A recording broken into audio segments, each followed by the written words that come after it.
Hi everyone, and welcome to the Canadian Redneck channel. My name's Dave, and today we're just about ready to start putting our C135 engine back together. There's a few final checks I need to do on the block. I've got it cleaned up already, cleaned off the gasket surfaces, and the top of the block where the sleeve fits in, cleaned that out, and down in at the bottom where the O-rings go, I've cleaned that also. I just use a flat screwdriver, and I've got one of the stubby ones, short little guy like that one there, for cleaning in the groove for the O-ring.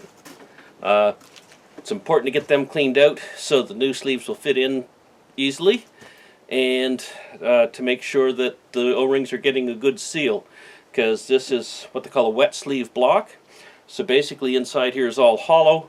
The only thing that's stopping your coolant from going down into the oil pan is the O-ring around the bottom of that sleeve, so it needs to seal well.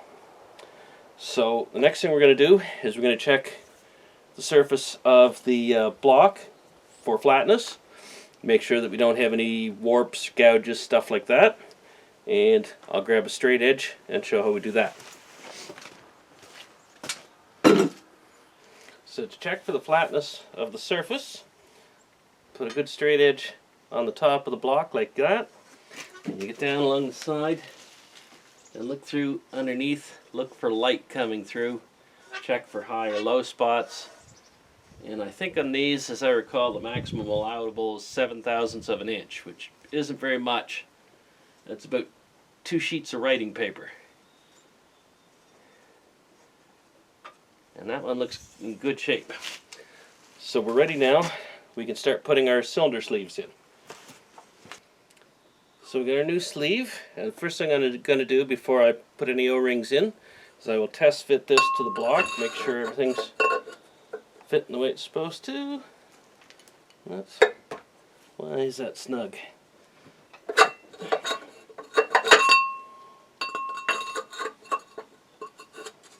Yeah, there we are.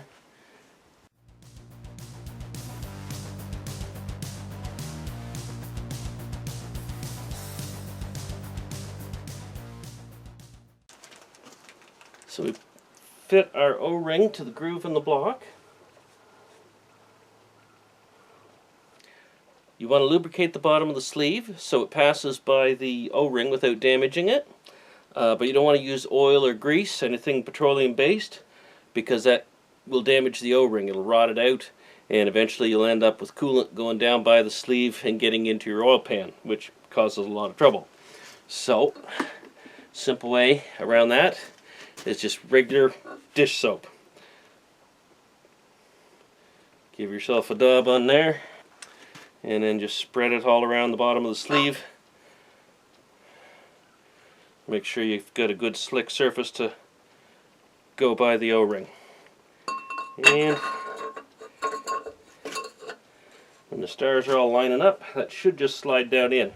Be careful when you're pressing on the sleeve, because it's got a ridge on it here, a lip on it. You don't want to get your fingers around it, because you'll pinch your fingers between the sleeve and the block, and you could cut your fingerprints off, which, you know, sounds like a good idea if you're up to no good, but it's painful. There, and in it goes. It's not quite sitting down 100%, so we'll get a stick of wood and we'll just give it a little. There it is.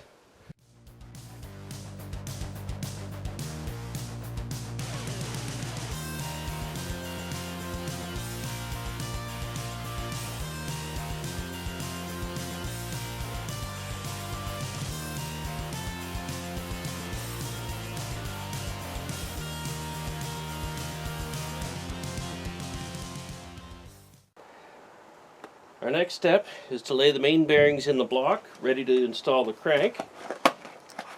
This is a 3-main crank. In this engine, the front and middle main bearing are just a standard bearing. The rear one has the thrust washers on it for the crank.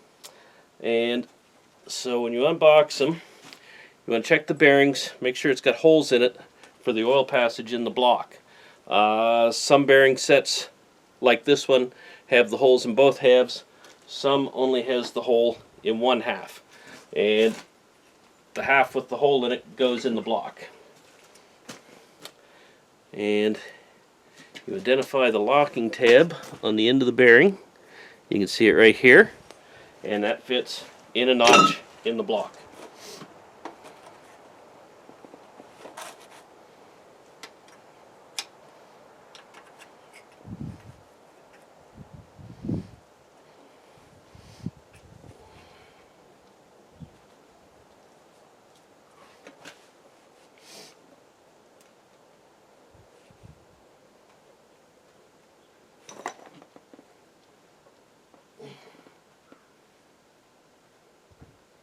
Okay, you get your standout equal on each end. And also just take a look when you have the bearing in place to make sure that the hole is in the bearing is lined up with the oil hole in the block. When we lay the crank in the block, it's going to mesh with the cam. So now you want to get your timing gears, your timing marks lined up, ready to lay it in the block. On the cam, where it meshes in two places, it's got a spot with 2 dots. Hope you can see that there. I've marked it with yellow paint so it would show up. And on the opposite side it has a spot with 1 dot. The crank has 1 dot on it, so the 1 dot lines up with the 1 dot. So we want our mark on the crank to mesh with this gear here, this tooth. And before we lay the crank in, we want to make sure we oil these bearings, because you don't want it having a dry start.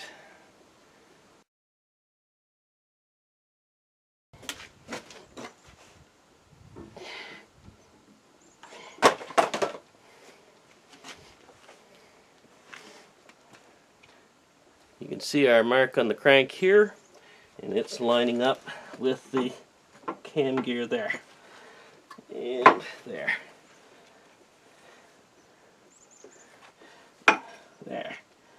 There we are. The block has numbers stamped in it, 1, 2, and 3, which line up with your main bearings. The main caps are also numbered. I don't know if you'll be able to make it out on camera or not, but right there, there's a 1 stamped in the cap. The number on the cap goes towards the number on the block, so it fits on this way. So again, we identify the lock on the bearing, put it in the notch on the cap, and get your standout on the bearing equal on each side. Want to put some oil on that as well.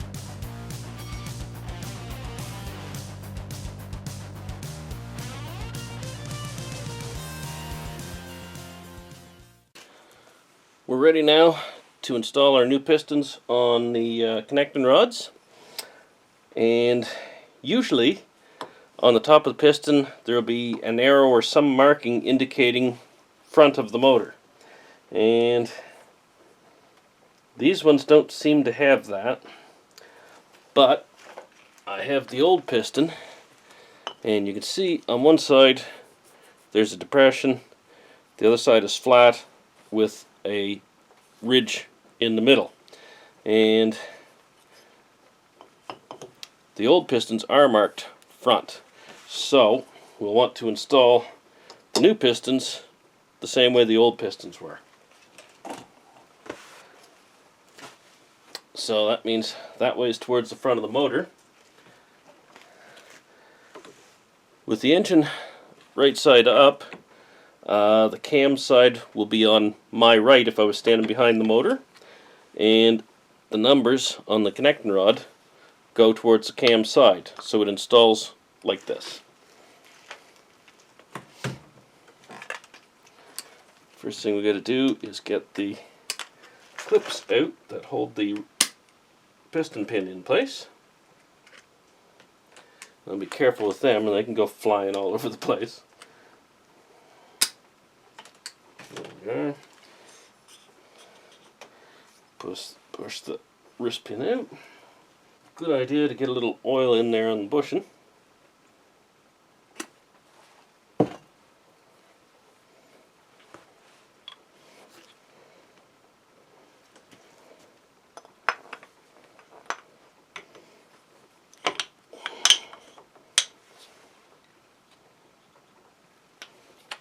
And we are installed. Then we're going to put the lock rings back in.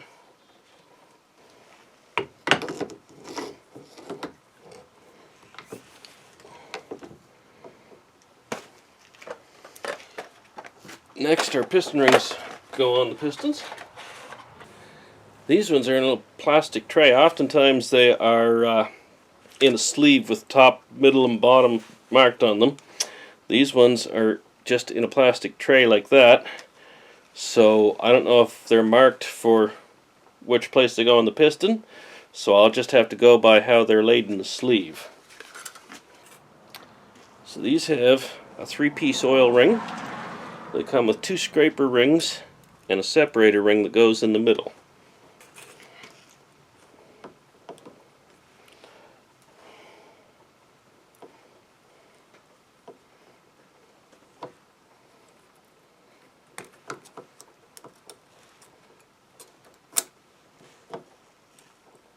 Oh, perfect.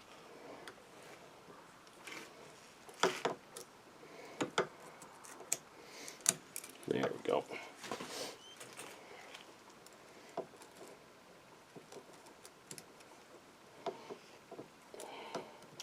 Now you want to watch the gap on these because you don't want the gap of these rings together. Okay.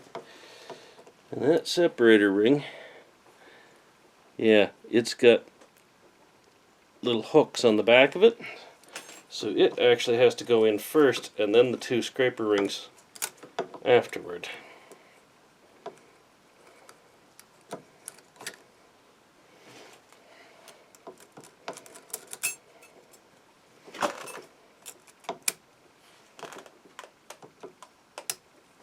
There we are.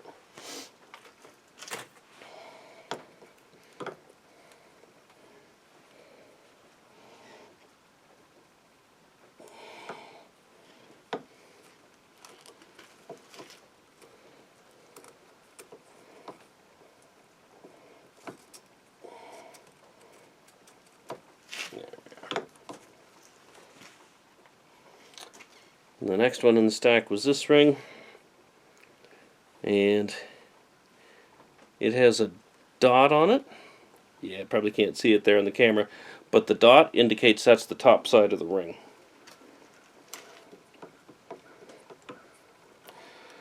And so that goes into the second groove down.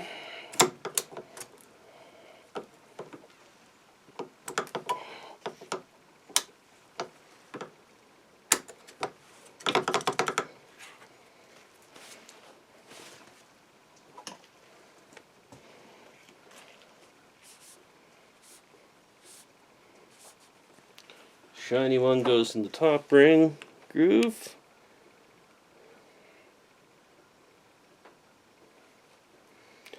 It has no markings, and it is square edge on each side, so it doesn't appear to matter which way it goes. You want to look at the ends of the rings so you can see any kind of different shape to them. If they have, some of them have a little notch out or a chamfered edge, that would go down. But in this case, all 4 square corners on the ring, so it doesn't appear to matter which way it goes.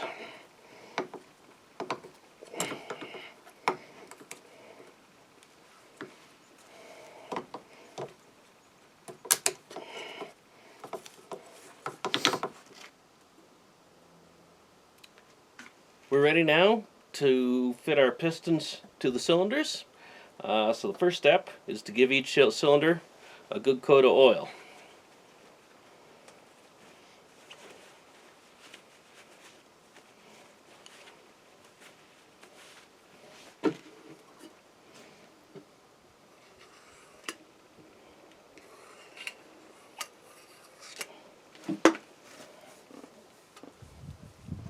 Reach in there and make sure the cylinder is thoroughly coated.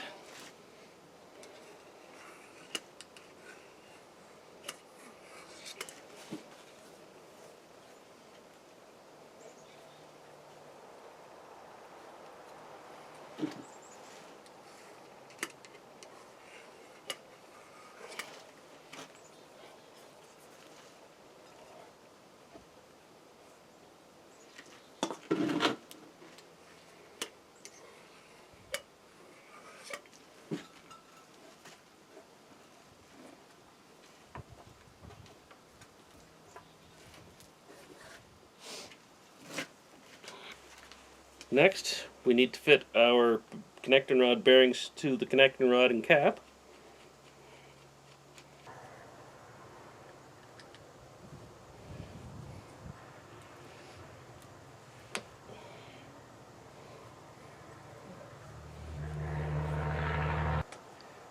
And again, make sure the ends are equal on both sides.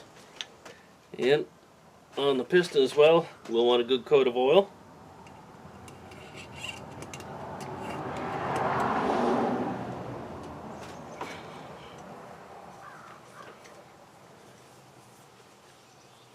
Pistons and rings.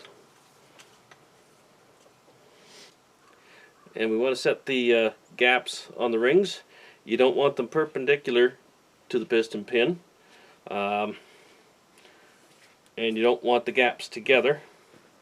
So in this case, where the oil ring is a three-piece ring, it's got the gaps staggered around. We can put the gap of each of the two compression rings over the piston pin, and that's where the least pressure against the cylinder is.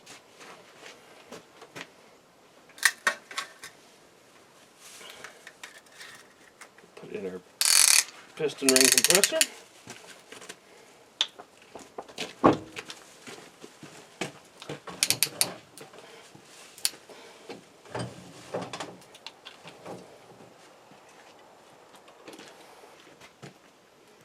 We'll want to put some oil on the bearing before we put that down in.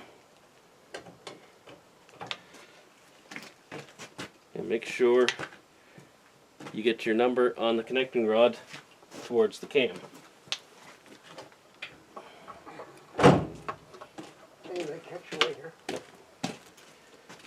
Then we carefully just tap that down into the cylinder.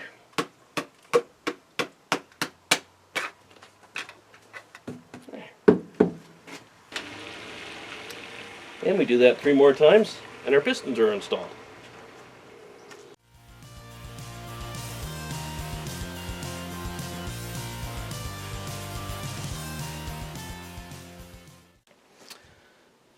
So we've rolled the engine over, and we will carefully get a hold of the connecting rods and bring them up to meet the crank.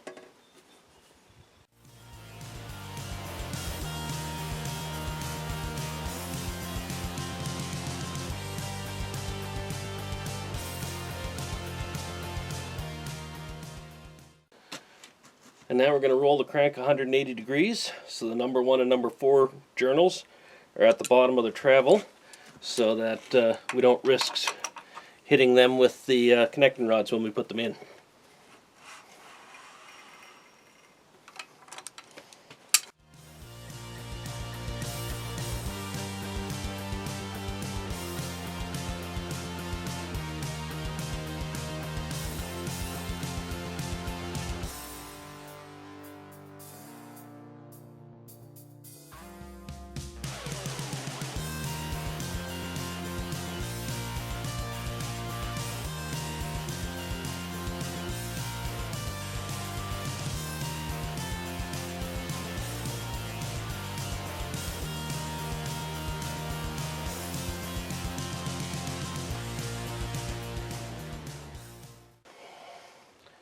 Okay, we're ready to torque the connecting rods. My manual says 43 to 49 foot-pounds on these, so I'm going to go for 46, kind of swing for the middle. I've tightened them up by hand with the small ratchet there. I figure probably somewhere around 20-25 foot-pounds, so I'll just do this in the one step.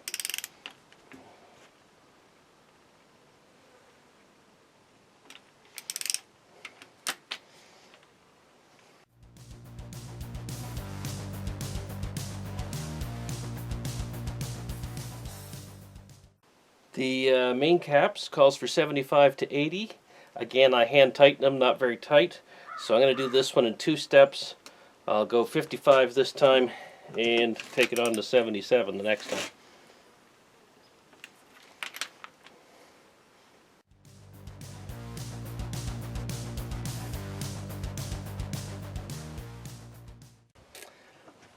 And we're going to turn the engine over again until we bring it back up to top dead center on number 1.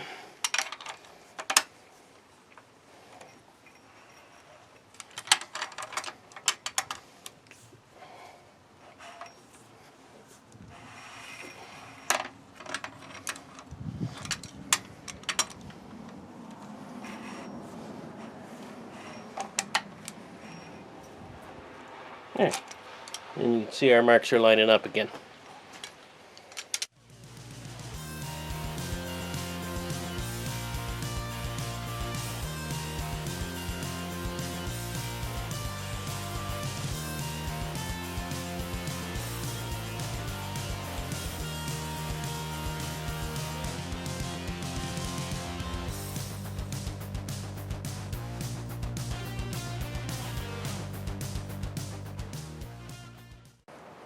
It's time to put the governor gear and governor back in the engine.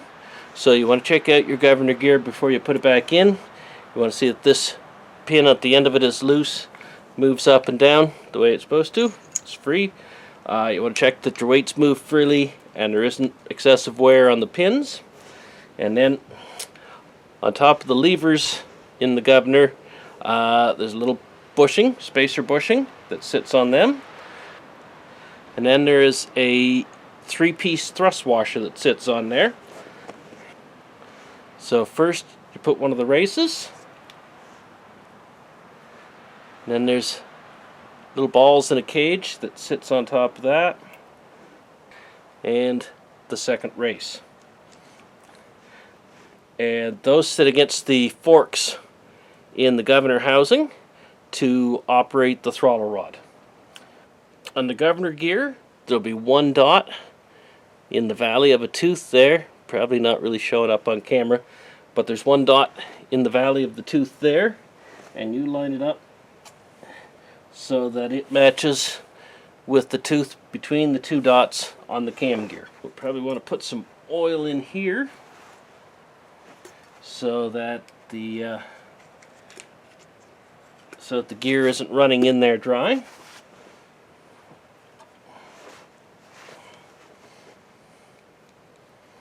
So we've got our tooth there. There.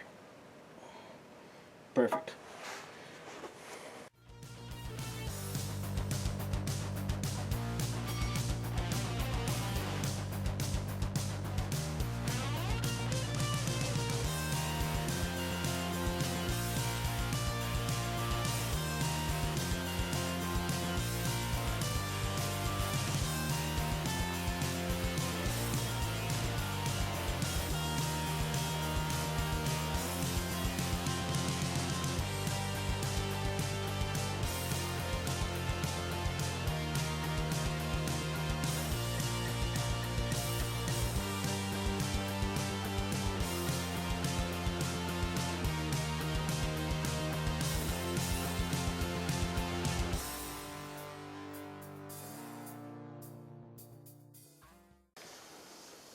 So our manual calls for 80 to 90 foot-pounds for the head bolts.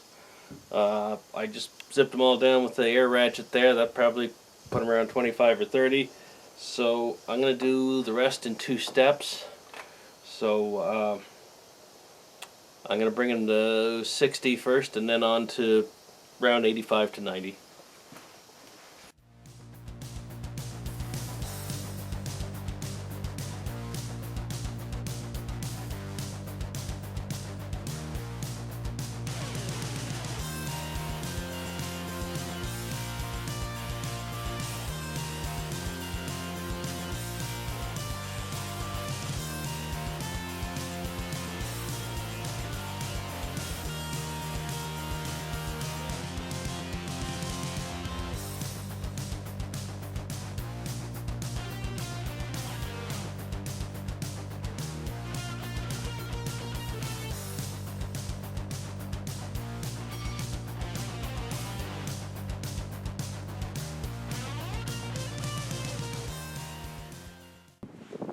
Manual calls for 20 thousandths clearance on the exhaust valves and 14 on the intakes.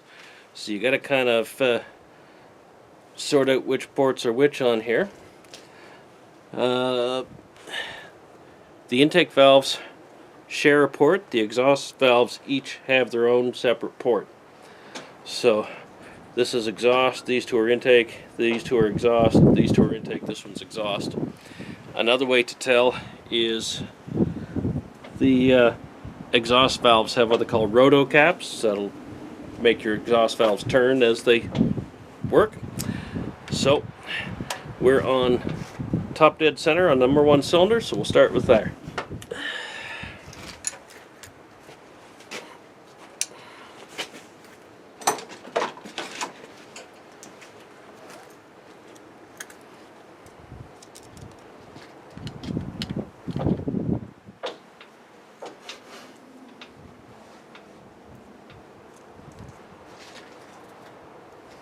You want to feel just a light drag on the feeler gauge.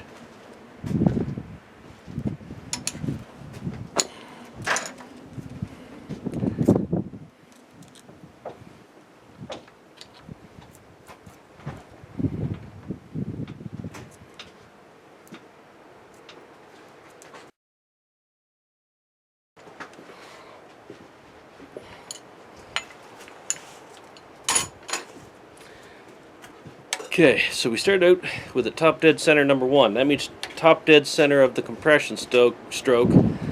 The spark plug would have just fired and is now just starting the power stroke. The firing order on these is 1, 3, 4, 2. So number 3 right now is at the bottom of the power stroke, just ready to start the exhaust stroke. So your exhaust valve would just be opening now.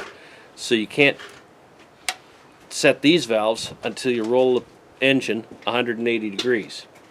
So we'll go with number 3 next. We'll turn the crank 180 degrees. That will bring it to top dead center on compression stroke also. And for each, then the next one after that will be number 4 and then number 2 each time you rotate the engine 180 degrees.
We've got our engine pretty well back together now.